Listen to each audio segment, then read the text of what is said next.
Paigami Pakistan was supposed to be the promise, a national unified message from scholars against extremism, against terrorism, against sectarian violence. From Karachi to Khyber, pulpits echoed with peace. But here's the reality.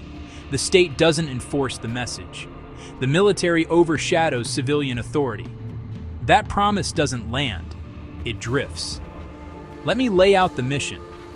A government-backed initiative built to counter extremist narratives isn't delivering.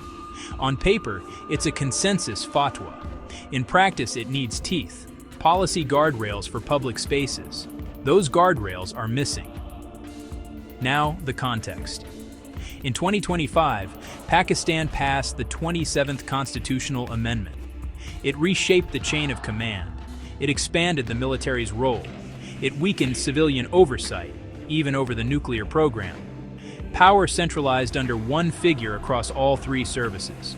When generals arbitrate foreign policy and the economy, civilian consensus becomes a slogan, not a system. Meanwhile, violence surged. Terrorist attacks jumped 34% in 2025. Over 1,000 people killed, more than 1,000 injured. Khyber Pakhtunkhwa saw a 40% spike, driven by TTP and affiliates. The Global Terrorism Index ranked Pakistan second most affected. That's not a narrative issue. That's a control issue. International skepticism grew. Global observers questioned how a state with a peace decree can't curb militants. UN critics called out Pakistan. A former defense minister admitted decades of backing groups. Awareness of military dominance erodes confidence in civilian governance. So where does that leave Paigami Pakistan? A powerful message muzzled by an unbalanced system. The state must do three things. Empower civilian institutions to own and implement the decree. Codify clear public-facing policies. Shut extremists out of media.